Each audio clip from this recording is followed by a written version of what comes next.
Welcome to Horror Makes Us Happy, the podcast where we ask the question, what is it about horror that makes us happy? Your hosts are Steve Becker and myself, Chris Whitman, and you can find out more about us at our website, horrormakesushappy.com. Before we get started, this is the trigger warning. This is a horror podcast, so we talk about horror things, so we could delve into sensitive subjects involving violence or foul language or all of the other things. But that being said, it's not all bad stuff. It is a intellectual delve into what exactly it is that we like about horror. And also, before we get started, we do want to thank our Patreon supporters. Steve and I both live paycheck to paycheck, so we definitely appreciate how meaningful it can be, even to offer $1 here or there. But that being said, Patreon also offers a free tier, so even if you can't offer $1, you can just sign up for Patreon and support, and also support other ways, like liking, sharing, and subscribing, and all the lot. All the fun stuff. Yes. So, Steve. But today... Yes, today we're talking to Ms. Sasha Rainbow, director, writer, best known at least in the horror genre for her recent film Grafted. Welcome. Thank you so much. So nice to be here. Yes, glad to have you. Ms. Lee Murray connected us with you, and she was a great guest as well. Before we get into the meat of the interview, you want to let us know what you're currently working on? Sure. I am working on a film called Mice. It's like a prison escape thriller inspired by my grandfather's attempted escape in the Gulag. Oh, wow. I was going to ask what kind of prison it is.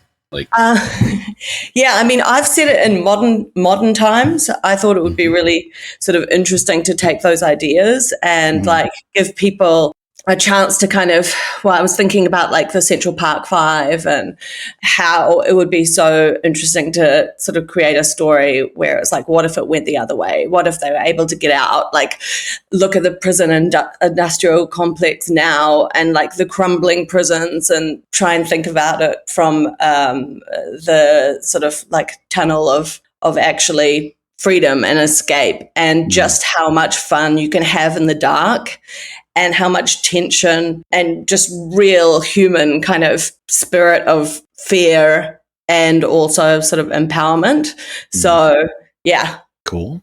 You mentioned the word gulag. Typically, we use that more for specific Russian type institutions. Was your grandfather Russian? Yeah. He was a political prisoner, so he was given a 10-year sentence. He did like 2 years in solitary and the other 5.5 years, in Gen Pop. And he managed to get let out early. Nice. But it was fascinating because at that time in Russia in the 60s, it was like he told me stories about like being locked up with like dozens of Jesuses, like people who claim to be Jesus. Just the worst and the most interesting types of people because he was in the political prisoner section. So he wasn't with general population. And it's interesting. I really tried to look into it. There's lots, but there's little, in terms of like what you really hear about that time and what people went through, like compared to the Holocaust, like it's actually quite hard to get the hands on those stories, and everything that my grandfather told us was always a lot of generalities, but not a lot of specifics. Yeah. Exactly. Yeah, that's. Well, first of all, I'm glad that he survived because I know that not a lot did. The story about being in a room full of people who thought they were all Jesus. That's a story in itself. That is a story. It's funny. It's almost like a trope, like you see in things like One Flew Over the Cuckoo's Nest, or any story that involves someone at an insane asylum. Usually, there's one person who thinks they're Jesus, but not multiples. I think I have seen one cartoon or skit or something like that where there was more than one person like that. But I mean, 50 years of life, that I've only seen that happen once, and I didn't expect that to actually happen in real life. So 100%. So I've written a Jesus character into my fiction. Of course, you have to. It has to be. Right. But yeah, I mean, and of course, it was just all the times, right? They were obliterating religion in Russia. They were like, nope, no gods here. Only the Soviet Union exists. So yeah, so many interesting things to take from it. Yeah, sounds cool. Like a very interesting story. Yeah. What phase of production are we in? Is it coming out soon, or where are we at? Oh, I wish. No. It's currently a bunch of boards all over my walls with Post-it notes and pictures and printouts and scribbles and lines, and it's going to be crazy. You know, I don't know if you've ever seen Le Trou. It's a film from the 60s. It's a French film, and it's also a prison escape film, and it was just so contained. And you would think it would be slow watching some guys just chip away at a tunnel. It was so intense and scary and filled with tension, and I was just like really, really inspired by that. But then I also watched The Penguin with Colin Farrell, and I was obsessed. Like, I'm not a big like Batman kind of, like, I don't mind it, don't get me wrong, I love a good, you know, like Christopher Nolan Batman film, but the Penguin was like next level, like gangster film, but like with this kind of, I don't know, fantastical layer to it because it is from that universe. So that spirit has definitely like entered this, and there's a character called the Rat who lives in the cell next door, and you know, like I want it to be heightened and have that kind of edge because I love genre, right? Like I don't want to ever. I'm not interested in doing things simply. I want to make them as complicated as possible. Okay. Complicated is fun. Complicated is interesting. You know? Well, what we're going to do is we'll put together a bio page for you and link to whatever it is that you want to link to. So, for example, we could link to your website, and whenever that does come out, you know, in the future, if people listen to this episode and they want to come see whether or not it's been released yet, they can come to our page, go to your bio page, and from there hop to, you know, maybe your website and check your stuff out. I love it. Thanks, guys. No problem. So, starting with childhood, though, for your own particular interest, what are some of your earliest memories of scary things? Well, yeah, I thought about that. And I mean, the one that stands out for me was it must have been my 11th or 12th birthday, and I had a sleepover. And I think there must have been like 6 or 7 gals who came over. I think we were given money to go get fish and chips, which is a big thing in New Zealand. If you can't tell, that's where I'm from. And there was, of course, the video store, like Video Easy or something, I believe it was called. And we got out Children of the Corn, which was PG-13, and it really like stuck with me because I felt like I was being really badass, like getting out like a movie that was like a year or two older than what I was. And we had this downstairs room, and we like, you know, got all the blankets out and we're watching it. This is so classic. Oh, such a classic. And then I mean, this whole scenario. Anyway, continue. And then one of the girls got scared, and she cried, and she called her mom and had to be taken home. Yeah. Still classic, like, still tracking. You're lame, you know? So I think that was I don't think she was my friend for much longer. No,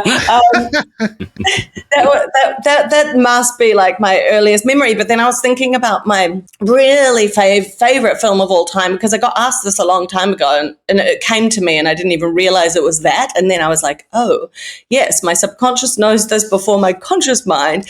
Oh, so it works. Yeah, it's The Wizard of Oz. But I was thinking about like what constitutes horror, but then what I was thinking about was, you know, what was even freakier than The Wizard of Oz, which has like horror elements, but The Return to Oz with the Wheelers. Yeah, that one's come up a few times. It is.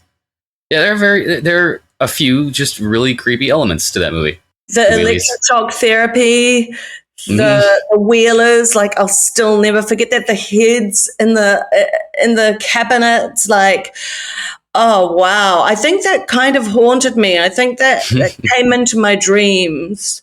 And another thing that came into my dreams was something that I didn't even know was a movie. I had this reoccurring dream as a child that I was like in these woods, and there was this cabin, and there was this rainbow colored tabby cat, and I followed it into the cabin, and like the door creaks open, and there's just this dresser with a mirror, and I walk up to the mirror and I look into it, and then all of a sudden, like my face started getting like older and older and older until I was like a shriveled old lady.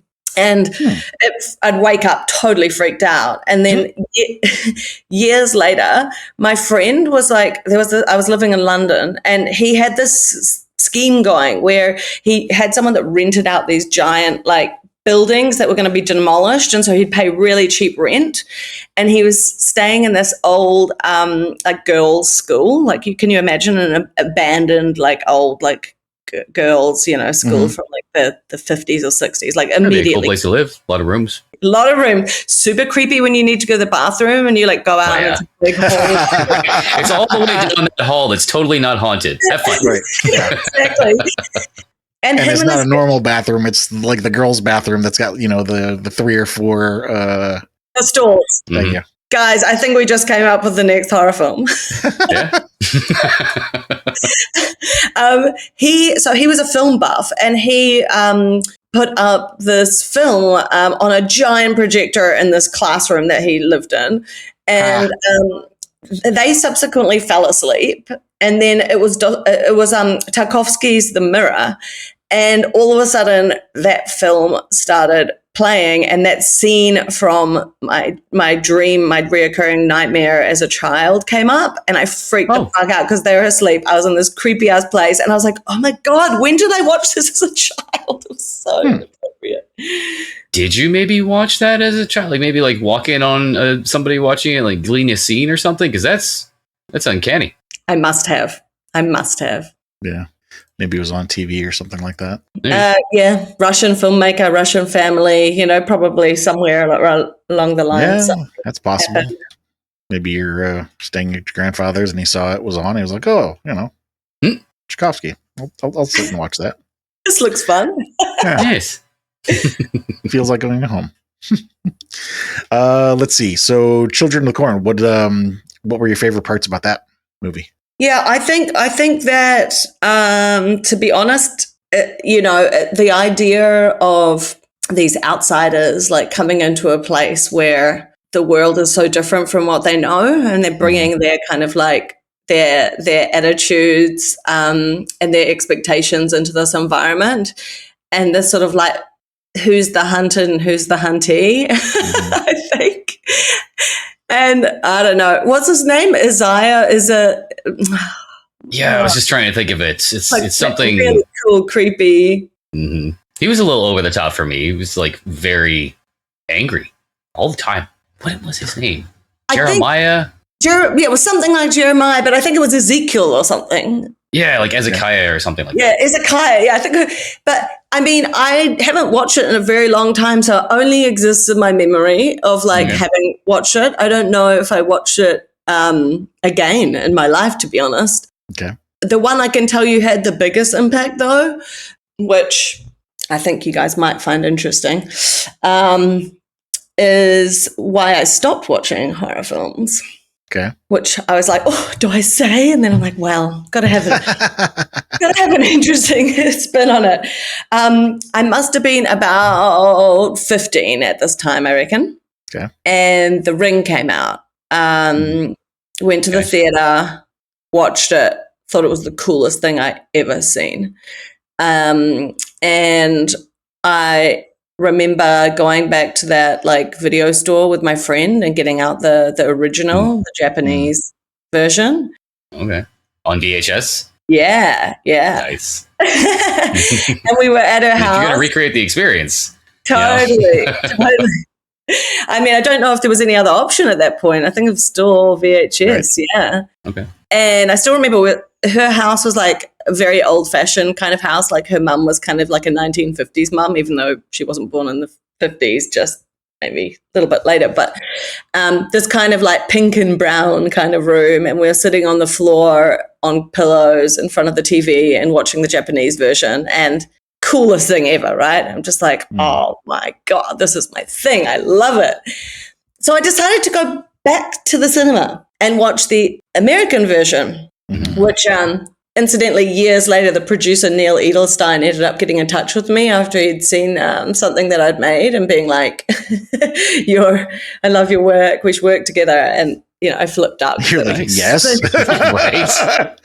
But yeah, I watched it the third time. Now, the third time, the American version at the cinema, all of a sudden, it's like when you watch something over and over again, as I'm sure you guys know, like everything slows down. Like time does that thing where you see so much more detail. Like you kind of, everything's richer and more vivid. And I was literally like seeing between the cuts. Like they did a lot of that kind of like, they burn like symbols of the ring in like milliseconds between cuts. There were all these like little secret things that were in there. Oh, like the cigarette burns, like from Fight Club? Yeah, exactly. Yeah, it's in the ring. If my memory recalls, I will never ever watch that movie again. But I got subliminals, home, basically. Subliminals. The subliminals were burned into my retinas. I got home and I had a TV in my room, and I could not look at it. I couldn't look at TVs when they turned off. I started seeing, things coming out. It got to the point where, I was scared. I was scared for a very long time. And so I had a very long time not watching scary films. I was like, holy shit, this is haunting me in my waking life. Right. Yeah. Well, I would just say that is a testament to how the efficacy of the film, Yeah. Yeah, totally. It worked. Yep. Well, that is not completely unheard of. We have had other guests who have, there's a couple different paths people take. Some people are fans from the start and never stop. Some people are fans in their childhood and then they drift away in their teenage years and then they come back. And the drifting away can be for a couple different reasons, either because they did get really scared by something, or maybe they're just into partying with their friends or get into music or some other avenue. And then there are some guests who weren't fans of it in their childhood and didn't become fans until later in life. So, there's all kinds, and you're not alone in that regard, at least. Yeah. I always said, I when I became a filmmaker, obviously later down the line, I was always like, I feel like I need to make a horror film. It's a cathartic experience. Yes. I knew you were gonna say at least that. one, Exactly. I need to get over the hump. All right, so we'll come back to the teenagers and later years here in a bit, but going back to childhood stuff. So you mentioned Return to Oz, electric shock therapy, the Wheelers, the heads in the cabinets. What was your emotional response to that stuff? Was it just that the general fear of this is creepy stuff, or was there more to it than that? It's a really interesting question because I haven't thought about it. So what I think one of the things that's kind of weird to me is that I never really realized that movies were made.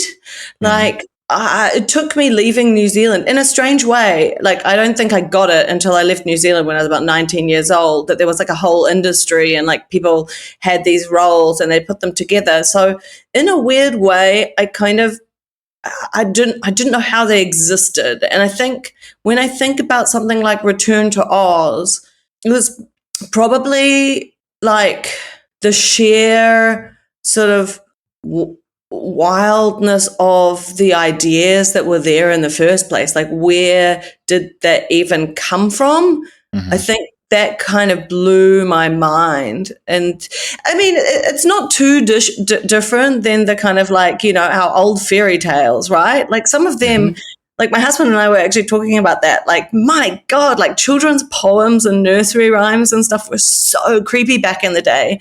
So, but it was just done so viscerally. So I don't know. Yeah, that dark, witchy kind of otherworldliness, I think, kind of set something going for me. So Children of the Corn, the things that you mentioned, that was basically danger. Who's the hunted, who's the hunter, outsiders coming into a different world that they're not familiar with. Yeah. Was there, you mentioned, so we talked about Return to Oz. What about Wizard of Oz? Was there anything in particular that really jumped out to you from Wizard of Oz? I mean, I've thought about that one a lot, and I think, that must be my kind of flag on the top of the hill in terms of themes which I know you guys are interested in, running through my life, because I've never really known what home is meant to be. I'm first generation New Zealander on my mother's side, second on my father's side. And so, and New Zealand's a very new country. It's never quite felt like I fit in there. And then I've spent my life kind of living in lots of different countries. I lived in Australia and then England and then France and Berlin, and now I'm in America. And I think I really resonated with that theme of her searching, to find her place in the world. But I also loved the fact that along the way, she's sort of empowering people to find their own sense of self-worth. So on on a human level, I think I just really love that story, like that idea. Mm. But otherwise, there's definitely a campness to me that I love. And, I think that's part of what I love about horror as well, is like you're allowed to be a bit campy. Mm. It's like you can have fun with color and just exaggeration of ideas and things and people and performances and all of that. And just the world is just so insanely colorful and bizarre and weird and creepy, and then all the creepy backstories about, like, if you look at the scene, I've never looked, but like there's someone hung themselves on the set, and the poppies with the basically heroin raining on them. It's like, I think it's a fucking trip, I forgot about the poppy fields. Yeah, I remember that vaguely. Also, it matches perfectly with Pink Floyd. Yeah. Well, at least for the first part. I like what you say about, searching to find place in the world, but also empowering others along the way. I can definitely see how that can tie in with, or how you could identify with that, both as a child and as an adult. Yeah, and hearing that description, that brings a whole new meaning to Grafted with May's story. It's very similar. I don't know if she empowers people, but well, I mean, she is that situation where she was, not really forced, but her life was thrust into a new situation, going to another land. Yeah, exactly. Encountering people along the way and sort of like bringing out the best or the worst of them. That too. So, having spoken now about some of the first things that you remember that were scary, some of our guests have talked about there being a dividing line where things before the dividing line, horror was scary, and then once they got to this dividing line, it was joy. Well, actually, I guess that wouldn't have come until later, because you mentioned having that experience with The Ring kind of knocking you out, and then you came back to it later. I think for me, the difference is I care about story first and foremost. So I'm like, what is the best vehicle to tell the story, right? And like body horror and Grafted are like a perfect match. Like, how else would you want to tell that story? That's what it's about. So for me, I mean, and I just really, I really love any stories that kind of talk about something. That's what's important to me. It's like, what are we saying here? Now, you don't need to be smashed over the head with it, but I like a story that entertains you and takes you on a crazy ride, but at the end you're like, kind of see the world in a different way. And I have to say that like Get Out was, and I know it's not necessarily straight horror, but I mean that, I'm sure for a whole lot of other people too, like that was just a holy shit moment. Mm-hmm. Like it was really, really, really inspiring. Like just kind of playing it slightly differently, but also being really raw about the like actual subject matter, and then having a lot of fun with it.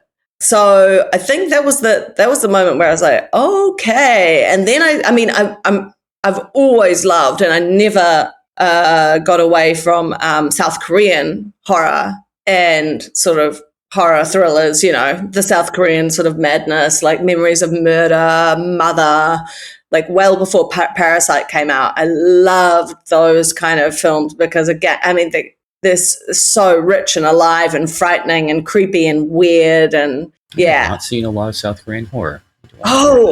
Oh, exciting. I've seen The Host. Does that count as horror? I mean, The Host is horror, right? Sci-fi horror? Oh, I don't know. The giant fish monster.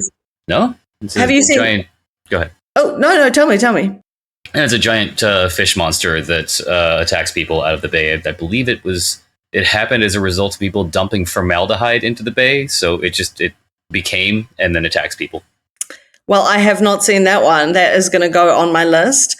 So I guess you haven't seen Thirst either? I don't think so. It's on my list. I know of it. Didn't you also mention Wailing at one point? Wasn't that Korean? I did watch The Wailing recently, yeah. Oh, so good. This is my favorite kind of stuff. The whaling is up there as well. So great. Yeah. And then it's got this sort of like, it's got the esoteric kind of layer to it, a lot of them, because, you know, the culture is still so connected to its sort of social traditions. Yeah, social, religious, practices, traditions. And that always like bring in the sort of the occult and spiritual, you know, sides, but without, I don't know, it's never like slamming it on over, you know, whacking you over the head with it. It's like, right. It never really seems forced or out of place, I guess, because of the cultural heritage of it. Exactly. That was one of my favorite parts of the whaling was the ceremony, the expulsion ceremony, I guess you could say, like when they were trying to get rid of the demon from the town. Yeah, the shaman. So cool. Mm-hmm. Yeah. Was there anybody in your family who were fans of horror when you were a kid?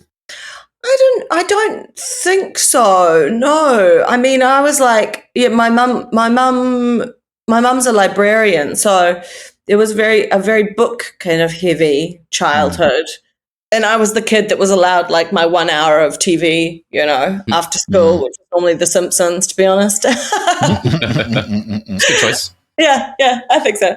I didn't get that again. Now our cartoons on Saturday. Right. Oh, that's nice. Yeah. Let's see. Do you guys participate in Halloween down there? Sadly, yes, no. But like when I came to America, it was not nearly as cool.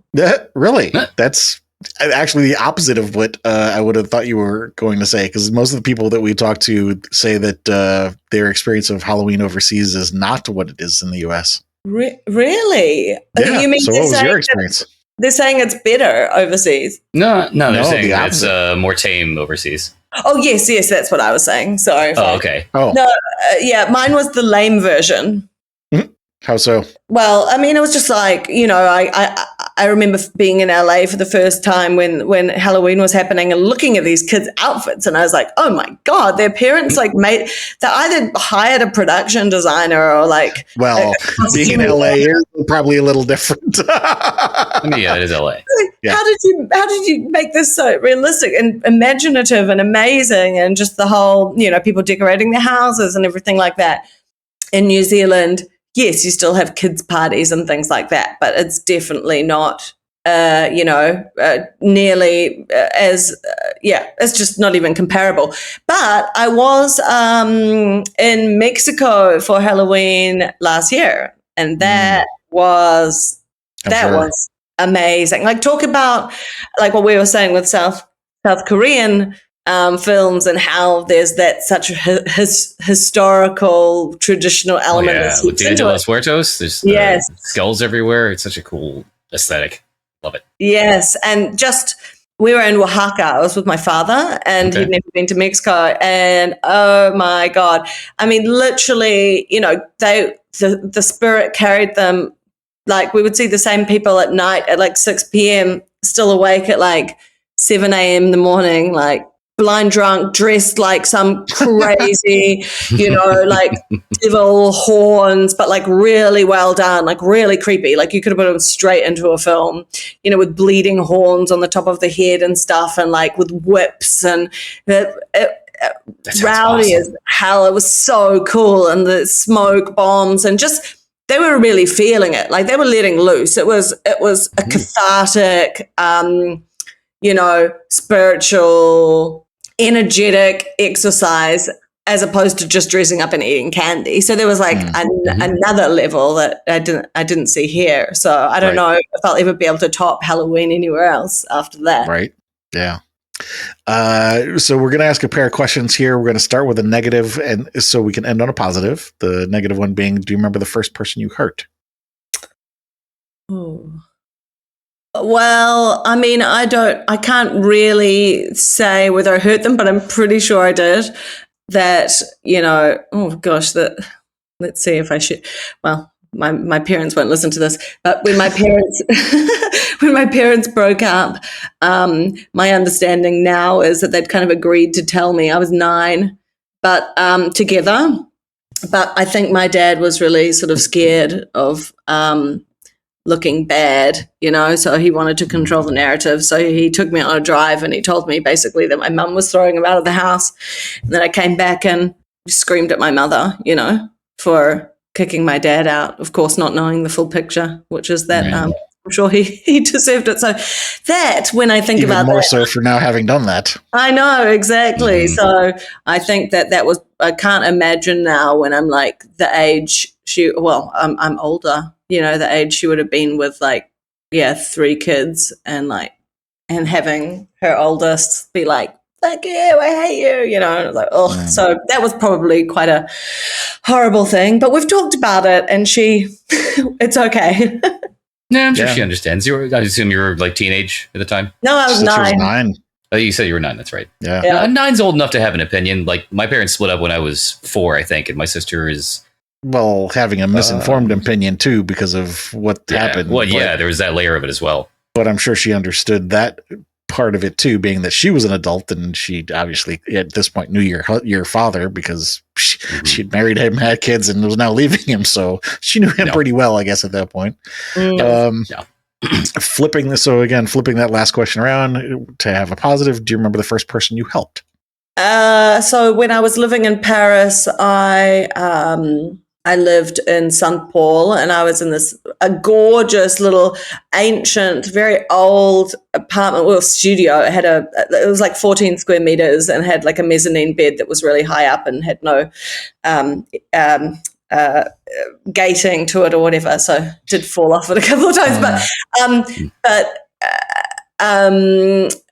there was a woman who was bigging on the street called Anna, which is my mother's name, and she was Romani, which, if you don't know what Romani is, it's gypsy.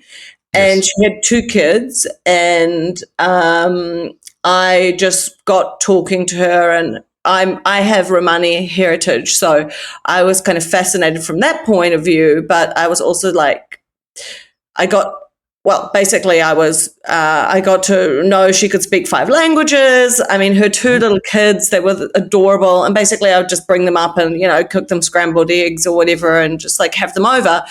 I bring that up because it wasn't just that these were my small gestures of helping, but she also opened me up to my own heritage. And I ended up kind of spending 1.5 years writing and researching about what was happening to them and their culture, in France, but throughout of Europe. And so she opened my world up a lot. And that was the first time that I was I think I want to make movies about stuff that matters to me, So that she really, left a mark on my life. Cool. Unexpected, but also cool. Yeah. So moving into the teen years here, you had mentioned The Ring, and then you kind of got away from that. Nothing else really jump out to you in the teen years just before that, maybe? No, not off the top of my head, no. Okay. Was it what was the reoccurring dream that you brought up? Or maybe it wasn't reoccurring, but you mentioned the following the cat into the cabin and looking in the mirror. Yeah. Actually, I think you did say it was reoccurring. Did that continue through the teen years too, or did that stop?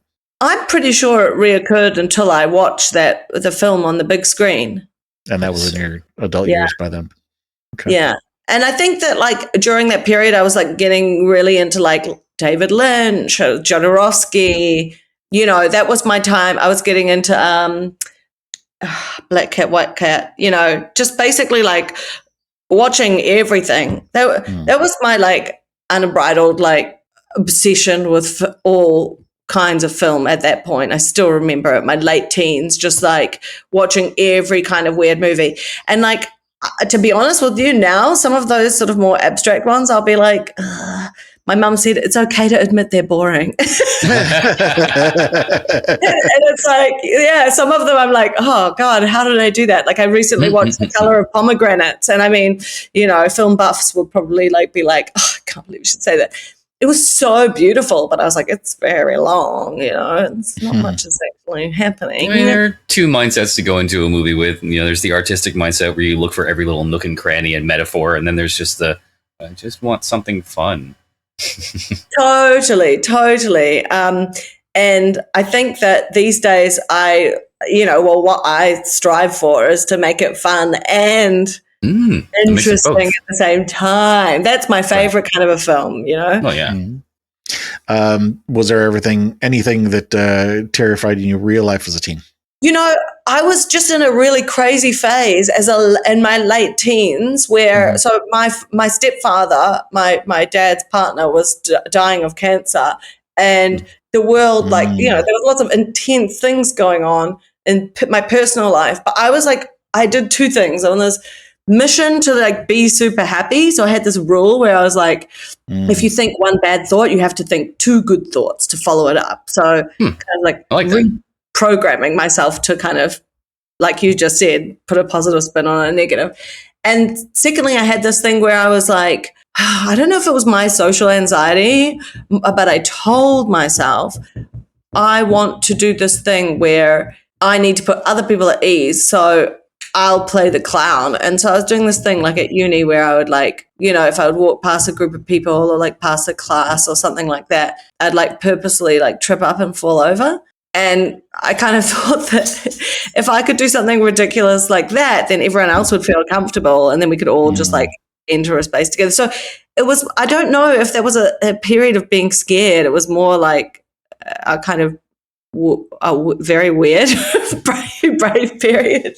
It's not common for teenage years.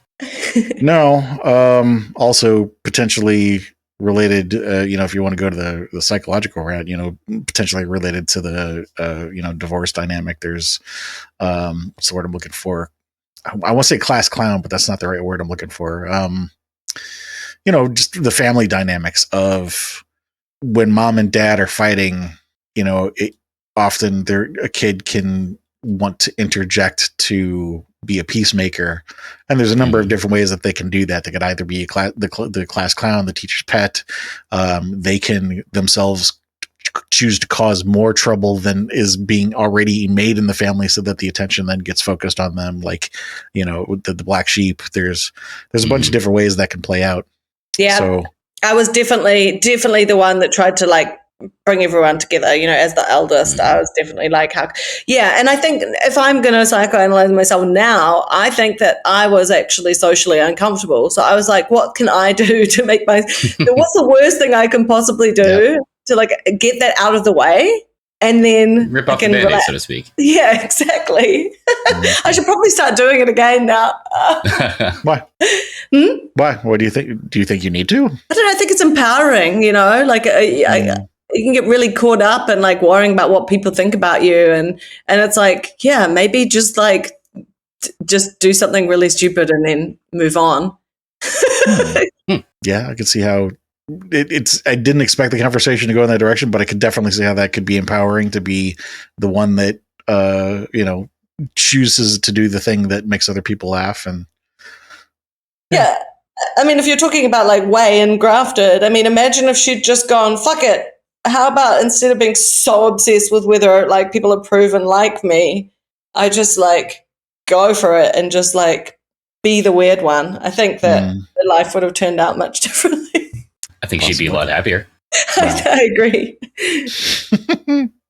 So again, flipping that last question around, was there ever a time in your teens when you felt exceptionally calm or safe or at bliss? Times when you're making people laugh, I guess? Honestly, I just had the best time going. And so my grandfather, my mum's parents, they moved to Australia. He, the one that was in the gulag, and he's my favorite person in the world. And he made his own vodka, which was awesome. And we just had the best dinner parties and conversations. And I felt like I was with my people, So I think that was a very happy place. And I think that's why I like hot weather, because it just reminds me of that time when, there's thunderstorms and lots of food and people being bolshy and loud and rude and loving, Oh, you'd love Florida. We got hot weather and rude people and loud people. Yeah, definitely. We have all those. Except they tend to make their own rum instead of vodka. Yeah. True. All right. So adult years, you mentioned Get Out, Memories of Murder, Mother, Waiting, and it sounded like the one common theme these all had were, the social dynamics, either the social traditions in some of them, but also, the whole racism situation with Get Out. I guess you could call that social traditions. I don't know that, Yeah, I mean, definitely like established traditional, Yeah, doesn't necessarily mean it's a good thing. norms. It doesn't mean it's a good thing. Yeah, I think that's really, really fascinating. And I think, for me, I think you see that, look, there's definitely space for just going and having that scare factor. But for me, like that can just be really, really fun, For me, I find it very exciting. I think especially in the kind of body horror space where it's really used, the gore and the fright, it's very psychologically led, and it's really exploring ideas that are, well, I think especially with what's happening with female filmmakers in that area, the body, which is like the most human thing, like experience that we have, right? Being kind of like we're each of us trapped in our own body, and then the idea of how we experience that and how the world experiences us. And it's like, I think we've only just begun to tap into that, it's like almost, it's almost really kind of fresh in that sense, like going, maybe it's been done before, obviously, like Cronenberg and stuff like that, but like really exploring it from a psychological level, and then having the gore and the blood and the, it's just like, oh, this is juicy. I think that there's still so many places it can go. That is very similar to what you said about what you liked about Children of the Corn. How we experience the world, how the world experiences us. It was kind of relates to how you said within Children of the Corn, as outsiders coming into a different world. There's two different viewpoints of how are we looking at you? How are you looking at us?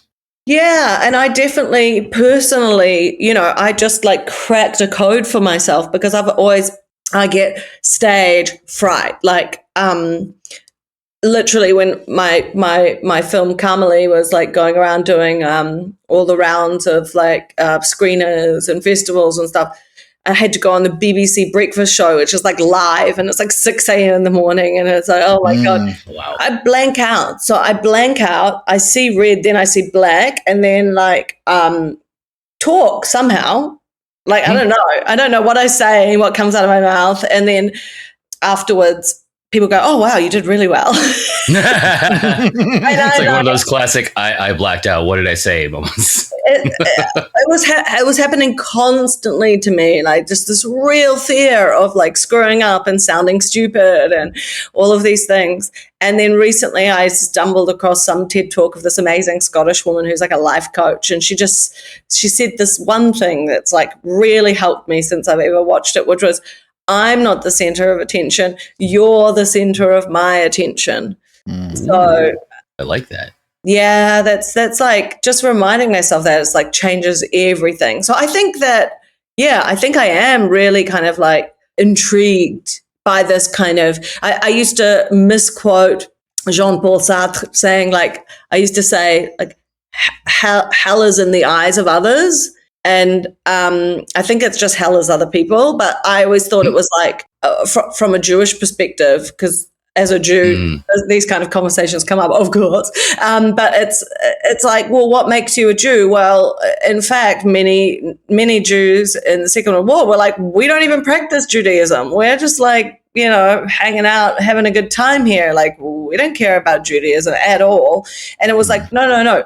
Hitler decides you're a Jew and you're going to die. So it's almost like the outside perspective of what a Jew is supposed to be is what defines what a Jew ends up becoming. Mm-hmm. And so, I think that there's something there for me that I am kind of fascinated about. It's like you in relation to the world. It's both interesting but also dangerous, because that's also the same kind of justification that bad people use, frankly. I mean, there's a lot of, racists, particularly here in America, that will say, well, if you expect me to be that way, maybe I should be that way. You know what I'm saying? It's right. It's a justification, but or maybe not justification, rationalization. That's the word I'm looking for. You could rationalize something and not have it be just, if that makes sense. Cognitive dissonance. Yeah, and I don't think I've figured, which is very horror movie topic. Totally. Yeah, and I don't think that like I've figured it out, but I'm fascinated in it. Like, how much are we our true selves when relating to the rest of the world, which is what we must do if we're to exist in society, and what's the impact on who we become and how we behave, Yeah. I mean, that kind of ties in with one of the adult questions of, is there anything that terrifies you in the real world as an adult? That certainly could be the answer to that, unless there's something else that you think is a better answer. Going up on stage in front of a whole... Well, yeah. Yeah, it can also be terrifying, yeah. Did they have those giant floodlights that just, like, everything is light? Oh, I don't think I've ever done it to that extent because, I don't I've never been on a stage like that either. It's just every time I see it in movies, they're up on stage and it's just like this one giant floodlight which takes up your entire field of vision. Totally. Well, I started getting like heart palpitations just now talking about it. Okay, we can talk about something else. We can change the subject. But no, I discovered beta blockers, so that now is my... Lovely. Yeah, that definitely helped for any of those. I don't blank out anymore. Let's put it that way. That's good. That's a good thing. It's a great thing. Yeah. Is that a prescription or is that over the counter? Well, I mean, in amazing America, you can get prescribed online. So it's like you just have to fill in a form more in terms. Okay. I was thinking more in terms of potential listeners who might be in a similar situation, to educate them whether or not that's something they can get over the counter or would they have to get a prescription. But no, you just go. It's Kick. Now I just remembered. It's called Kick, and you just put in beta blocker Kick and look it up, and then they just ask a bunch of questions and decide whether you're worthy or not, and then send it to your letterbox. Okay. Hey, we're gonna have a whole lot of confident people. Yeah, right. So, flipping again that question around, has there been a time in your adult life when you're exceptionally calm or safe or bliss on beta blockers? I guess. Yeah, totally. Yep. I have to say, it's probably going to go back to that garden again. Sadly, I don't have a large garden, but I have a patio, and I love growing fruit and vegetables and everything that I can fit in. And I have a little worm farm that I feed food scraps. Oh, you do worms. Nice. I've got worms and I put it into the garden, and I've just literally had like random vegetables pop up like that would just... They do that sometimes, don't they? Yeah. I've got blueberries and peppers and strawberries and but it's all tiny. I got like 3 strawberries off the plant, so it's still satisfying, but it's not going to feed me for a year. I also dabble in home gardening, and it seems to go that way, at least especially when you're first starting. You're like, I did the thing, and it's a potato that's like maybe 1.5 inches across. I made it. Yeah. Like, I boiled this for you, honey. Like, we're going to eat one bite each. Yeah, right. Great. I made this. Yeah. I can survive the apocalypse. Yes. So gotta do these 2 questions again that we did for childhood, again starting with the negative to end on the positive. Do you remember the last person you hurt? Nothing's coming. I really try not to hurt anybody. I've gotten very good at like shutting the fuck up and then like thinking about things, and if I do go over the line, like I'm very good at apologizing quickly. I learned that with kids, which I don't have, but like I think the same goes for adults, that even if you fuck up in a loving relationship, if you fuck up and you do something terrible or you say something mean or cruel, the psychological damage really sticks if you don't address it and kind of make amends with it quickly. So I don't know, that kind of comes naturally to me now, where I'm like, oh man, sorry, that came out the wrong way, or like, I was exhausted today, wasn't you, or whatever. So hurting someone deeply, hurting someone Yeah. But I can tell you, I hurt someone accidentally, which was my sister when she was a kid, and we're running down our very steep hill, and I accidentally tripped her up, and she ripped the ligaments in her knees, and that's affected her for the rest of her life. So that's one of my, like, things that I still have guilt about. Well, sibling rivalry is always one of the things that often comes up. Yeah. I said by accident. Yeah. It's always an accident. That too. I mean, when I say rivalry, it doesn't necessarily have to be an intentional act. Yeah. My husband's actually studying psychology, so I know this. Okay. Big for you guys, and that was one of his last classes was, whether sort of an injury caused to someone by accident is an act of aggression. So I think that kind of like weaves into what we're talking about. Like, you accidentally tripped up your sister. Was it an accident? Was it an accident? Accident. Yeah. Flipping that last question around, do you remember the last person you helped? God, I really want to come up with something very cool. On a really basic level, I introduced a young filmmaker to my friend who's an older female cinematographer, or I should say more seasoned. And so there's a little act of help. I would definitely say that's help. That's very helpful. Yeah. Okay. A social connection. Mm-hmm. I think that I'm going to, like, after we hang up, be like, damn, I did this really cool. Yeah, of course. Yeah, damn it. Seconds after the call ends, like, Well, I mean, that's kind of the reason that we do these things in the phases that we do, because often, you'll think of something like, for example, you brought up your sister and you didn't think of that maybe earlier in the call. Mm-hmm. So these next two questions we're going to ask, I think we already know the answer to one of them, but we'll ask anyway. Yes. And it's not going to be just horror. It can be any genre and not any particular time of life, but your entire life. What movie do you think you've watched more times than any other? Having to think long and hard about that one, huh? Well, because there's a few that are like that I can just always go back to, and they're well, I'm just gonna say Fincher, like Zodiac and Gone Girl. I love those two films, and it's just like I'll never tire of watching them. And sometimes it's just like I need a fix, just to kind of like I don't know what else to watch, and I'm like that will do it for me. Okay. Did you say 2 or 3? Because I thought you said Fincher, Zodiac, and Gone Girl. Oh, Fincher, as in David Fincher. David Fincher. Oh, sorry. Fight Club. Yeah. Gotcha. Okay. Yeah. I'm not familiar with, like, I kind of know what Gone Girl's about, but I'm not familiar with Zodiac. What's that one about? Zodiac. Yeah. So it's I figured as much, but what did you say? I just flippantly said it's about the Zodiac Killer. Yeah, it's about the Zodiac Killer. Right. And this Jake Gyllenhaal, he's this like cartoonist at this newspaper, and then you've got he's working Robert with Downey Jr. is in it too. Robert Downey Jr., who's an alcoholic, who's a journalist, and they're investigating who the Zodiac Killer is, and it's like, yeah, it's really raw. I think it was probably a great like preliminary film before he made Mindhunter, like really kind of psychologically profiling the serial killer, and just really masterfully kind of all of the how the characters are so masterfully rich and true, but also again, like he always sprinkles in this kind of otherworldliness to his films. Mm-hmm. Mm-hmm. Okay.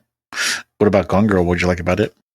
Oh, again, deeply psychological, twisty, turny. I love how the story flips, but I don't want to say anything in case someone hasn't seen it, because it's like you just really don't know who the evil person is, and the mind games, and there's just like there's no passive. I think that's the thing. There's like I like movies where you have to like be involved, like your brain is engaged and active. You're actively watching. It's not a play online. It's not a play in the background while you're scrolling the internet kind of movie. Exactly. So the follow-up question that we normally ask is one of those your favorite movie, but I think you already said that Wizard of Oz would be your favorite. Yeah, it's a very hard question to answer because I love I love so many films like Black Cat, White Cat by América Costa Rica. Is just like stayed in my heart. It's a very amazing, sort of bonkers gypsy love story, which is like filled with like crazy cocaine using like gypsy gangsters and well, I'm gonna have to watch this now. Yeah, it's so like if I wanted to make a movie that was already made, I think that would be the one. And he did Underground as well, which is so insane. It's like set in I think Serbia, I'm gonna say, but wait, who was Tito with? Sorry if I got it wrong, but basically it's these two comrades who are like best friends growing up, and there's a raid and they've built an underground bunker, and basically one of the friends says like, we've got to stay down there and like build a community, and the other one's like, I'll stay out here and fight the war. But then he like pretends the war's still going and keeps these people living underground, like making things for producing things for his big business, and he's become this like rich guy who's living in it's so nice.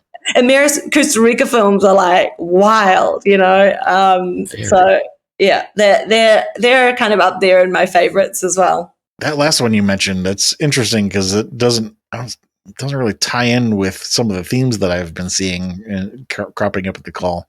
Other than maybe just, psychological twists and turns. There's that. Yeah. Yeah. The Black Cat, White Cat one you mentioned, being a gypsy love story. So I could see maybe a social connection with that, because you did mention being Romani. I'm very eclectic, and I think that's the thing. If I was to kind of like project, forward into a very lucrative, fulfilling career, I wouldn't stick with one genre or story. Mm-hmm. Hopefully, I would explore lots of different things, but I have kind of what I've actually ended up making always tends to be about young people who end up, trying to escape situations that like have been laid out for them. Like I've figured that one out, and I'm like, that's interesting. It's sort of kind of Wizard of Ozzy, Mm-hmm. That does tie in with some of the things some of the patterns I've been seeing. Yeah. So going back to horror for a moment, do you see any common threads about what kind of horror you like? Cannibalism, occult, metaphysical? I think you mentioned body horror quite a bit. Yeah, I mean, I guess because I just made a body horror, it's like feeling very kind of rich to me. And like I said, I think still fresh. Yeah, fresh, great word. And I just think there's still so much to explore in that, like, you really honing in on the word body, body and horror. I think that we're going to see heaps more things that we couldn't have even imagined would exist soon. And then you've got all of the I'm also quite a sci-fi. I love sci-fi. I love speculative fiction. So like the merging of horror and sci-fi is really interesting to me. And I think what's happening with technology and like advancements in that will be coming is going to be really interesting from kind of a body horror perspective as well. So this would be the spot where we kind of identify common themes and then maybe talk about those and how they intersect with horror. I think it's probably going to be fairly clear how it intersects with horror here, but we'll go through it anyway just to have the conversation about it. I think like there's a lot of different things that kind of all fall under a certain umbrella. Really, I think it boils down to codependence, if I were to try to put it into one word. Like we talked about being the class clown to deal with the relationship, I don't say trauma, but uneasiness, friction that you experienced not only in your home life, but also, key into in a lot of the different movies that we've brought up. Disquiet. That's a good word to describe it. Yeah, that's a good word for it. And even the stage fright, it ties into that, because it's, if I'm going to be the class clown, oh my God, I just froze up. Now I can't be the class clown. You know what I'm saying? Mm-hmm. And spending time in your garden being a place of reprieve, maybe it's because you're not needing to focus on anyone but yourself and your own world in that moment. You don't have to play that role. Do you know what I'm saying? The plants don't tend to judge me, you know? Right. Yeah. They don't need to. They don't need that from you. Or even a step further where it's like, I don't have to think about myself. I just have to think about the plants, you know? That too. Well, that's actually a very good point, because for a lot of people, codependency is a self-defense mechanism. So yeah, good point on that. And then I've been trying to figure out how body horror ties into this whole thing. And I think what you said a moment ago really helped me out with that, because you talked about young people trying to escape situations that have been laid out for them, in time, which also ties in with the whole codependence thing. But body horror is the one situation you can't escape from. Okay. Yeah. You look at that you way, are trapped in this body. It is going to do what it's going to do, and that's it. Yeah, So, I'd love to see some movies from differently abled people who, you know, like they'll have experiences that, you know, we just won't even be able to imagine. I'd love to see what kind of stories they'd like to tell about their experience. I've recently been listening to that podcast, the Telepathy Tapes. Have you guys heard about it? I've not heard of that one. No. So this woman who's a documentary filmmaker, she basically hears this thesis from a psychologist. I think it was a psychologist who did a paper on like telepathy in non-speaking humans, so people with severe autism, for example. And it's been very hush-hush because basically, you know, people say they won't be believed. You know, they don't believe in the whole sort of community. And forgive me if I'm like, you'll have to look it up yourself to make sure I'm doing justice to all of what I'm saying. But basically, even the sort of Autism Guild has these rules around what they say in learning, you know, in schools and stuff, how you're meant to communicate with a nonverbal autistic person. And then it comes out that basically there's like all these teachers, parents, friends and stuff that are like, they are reading my mind and they're communicating with me in my mind, in my dreams. Not only that, they're communicating with each other on this place called The Hill, where like kids from different countries know each other because they go to this place called The Hill. Anyway, the whole thing is mind-blowing because there's been this kind of general thought that when you see a kid in a wheelchair who cannot speak or move or has control of their own body, that they are not actually like intellectually alive inside. But it turns out, and this is investigating this, that they have this incredibly rich telepathic life, and that they're saying that actually our form of communication through words is like kind of old school and isn't really, you know, it's primitive, you know. So anyway, so there's man, I want to see a movie about that. There's so many things going on and still being discovered, and yeah. That's actually not too far away from, I mean, I think in the next 100 years, it's going to be reality for not just people who are differently abled, but all of humanity. Because like, if you look at the inventions that have taken place over the last 40 years, starting with maybe like the chair that Stephen Hawking's had, where it used eye tracking to like, they could see what letter he was pointing at on a screen and then pick out his sentences with that.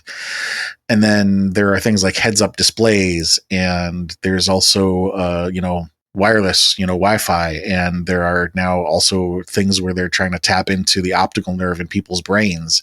And I mean, I think at some point we're going to get to a point where you've basically, instead of having a heads-up display that is literally displayed on glass in front of you, it's just going to be in your own optical nerve. Like, you won't need anything external. It'll be basically an implant in your brain and wireless connection to a network, and it's basically like going to be like having Yahoo Instant Messenger, you know, in your eyeballs.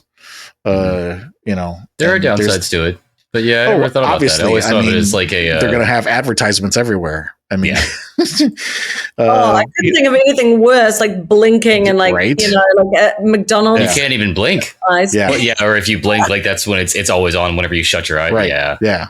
I think like on this sort of telepathic level, though, what's interesting is that it's not even about language. It's about like reading energy, which actually makes sense, because if you think about it, we're all born nonverbal and we all have to be able to read our mother our parents. We have to read what they want and communicate with them without words.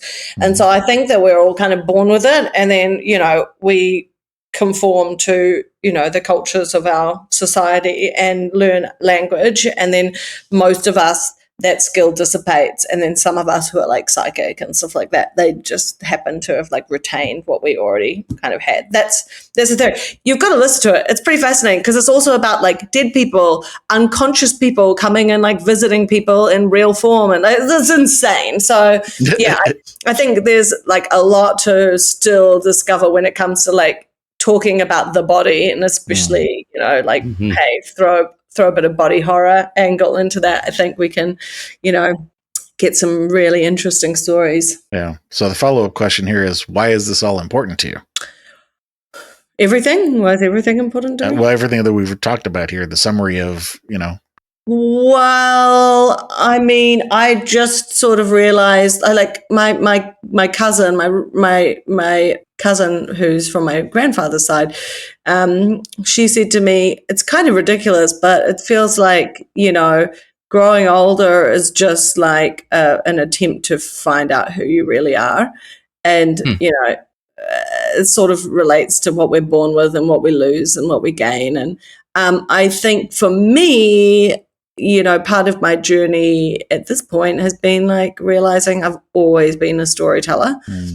From when I was a child, literally, putting on little plays for the family, getting neighbors coming over and using toys and putting on a show. I had a camcorder when I was young. I was filming everything, and I was writing, journals from when I was like 5 years old. So I think that it's just what I have to do. And after making Grafted, actually, I was like, I will go insane if I don't just like learn something else, not because I wanted career change or something, but like I think, to just sort of stabilize it. And I started studying horticulture, but I didn't get the same satisfaction about learning about a plant cell as as I do from like sitting there and imagining the world and looking at the world and thinking about, how. Well, they're vastly different hobbies. Yeah. That's vastly different, indeed. Kind of makes me think of storytelling as thriving first, then survival mechanism, and now back to thriving again. If that makes sense. And now, so the follow-up question to that is, why horror? Why horror? Can you, can you not, or do you not explore these same topics in other genres? I think actually in your case you do, but this is an opportunity to talk about how this intersects with the horror genre. I mean, I just think that similarly to me, like making a horror as a cathartic practice, I think people watch horror as a cathartic practice. And I think, it's just, it's a really safe way to, in the same way comedy, someone said comedy, the only difference between comedy and horror is the music that you choose. Like you're able to look at painful things in life through a lens of storytelling, and with horror that can help you feel the things that you need to feel, but not actually traumatize you in the process. So I think that's why horror is so special. We can look at ourselves, just through that slightly different lens and feel the things that we need to feel in our animal bodies that are there, and just like, let it exercise all the emotions that it needs to. Yeah. I like what you said about exercise, because what I was thinking about while you were saying this is I've often like to say that, we are often told that our brains are pattern finding machines. I also like to say that is true, but we're also not empathy, but like emotion processing machines. And, we feel these frictions, or as Chris said, disquiet about different about different situations, and it's the process of coming to terms with these things that sometimes we struggle with them, but once you find the right path through it, then it becomes exercise where, if I run into the same situation, okay, I've been here before, I know how to get through it. Yeah, then it's just repetition. Still difficult, but it's familiar, or more familiar at that point. Well, I mean, they say that's why, women are the largest group of listeners to true crime. Yeah. And I certainly know that in my moments where I'm feeling like about everything, I'm like, listen to a good murder, story. I feel better. These days, true crime is more entertaining than putting on the news because it's less unsettling. Well, what I was thinking is, in terms of like the body horror and the exercise of getting through the processing of the emotions related to the fact that I'm going to go through this. I mean, I look at it every fucking day in the mirror when I, get up, kind of thing. So, there's something to be said for that. Yeah, but it's also speaking the unspoken, which is why the substance, I think just resonated so well. It's like we live in a world where there is such high expectations, especially in somewhere like LA, for women to not age. Like aging is bad. And quite frankly, we haven't talked about that a lot. And I know not to discredit the pressure and beauty standards men have to go through too.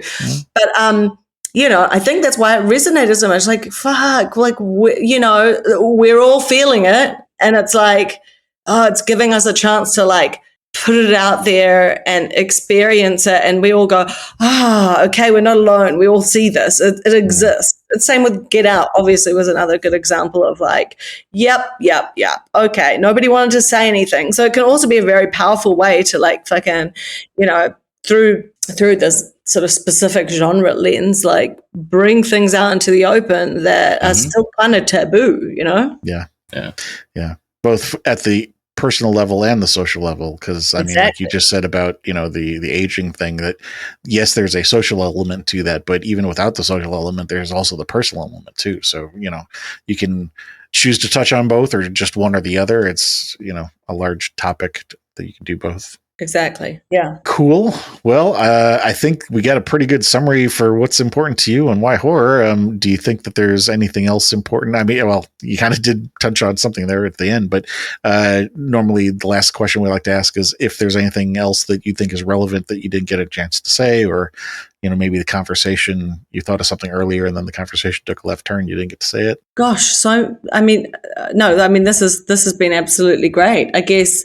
I'm just really excited to see what other people have to say, and encourage other people to go, deep into their own horror stories and see, because, you might realize that you can help a lot of people by sharing them. And there's a lot of crazily, but healing to be done. I think with the more we can be kind of honest and raw about our own experiences, the less we're all alone in the world. Yeah.